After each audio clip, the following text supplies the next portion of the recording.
जुब्बे और दस्तारें भी तुमने पहनी हुई हैं और हुजूर की इज्जत पर बात नहीं कर सकते तुम, और तुम्हारी ये इज्जतें किसके लिए हैं? सुनो, ये सारे बहुत सारे लोगों के मुरीद होते हैं और मेरे बारे में फिर कहते हैं आपने हमारे पीर के बारे में। मैं तो पीर फकीर के बारे में बात करता ही नहीं हूं।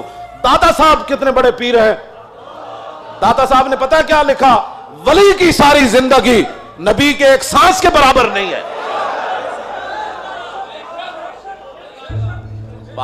सिर्फ नबी के बाद इमामुल अंबिया के तो खल्क से औलिया।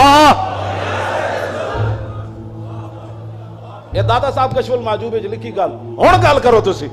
जदों हुजूर दी इज्जत दी गल आवे ते फिर खड़ा कोई ना होवे, फिर वो पिए ते फिर अपनी जाना बचाए ते अपने जनाब इदारे बचाए ते अपने खानकामा बचाए। रसूलुल्लाह की तो सांस की भी करोड़ों हिस्से करो ना, फिर भी इसकी सारी जिंदगी उसके बराबर नहीं हो सकती, करोड़वें हिस्से के भी।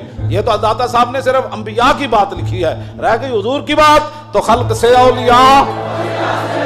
और फाकन नबिय्यीन फी खल्किन व फी खुलुकिन वलम युदानु फी इल्मिन वला करमी व कुल्लुहुम मिन रसूलिल्लाह मुल्तमिसन गरफम मिन अल बहर और रशफम मिन अद-दियमी व वाकिफूना लदय हद मिन नुक्ततिल इल्म व मिन शक्लतिल हिकमी।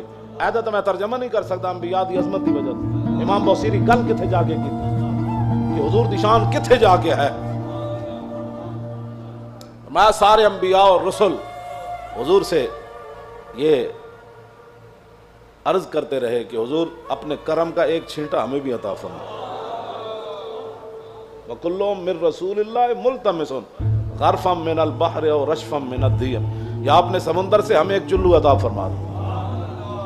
ये लफ्ज ये शेर होंदा ना दाएं बाएं ते हुजूर ने तो सुनिया सी बौसीरी नूं चादर दित्ती। ਇਹਦੇ ਵਿੱਚ कोई गल होंदी ते हुजूर ने फरमाना सी बौसीरी शेर कट दे। तुम्हें मकाम रसूल का पता ही नहीं है। बातें लोगों को अगर मगर की करते हो। अगर मगर से नामूस रिसालत पर पैरा थोड़ा होना है।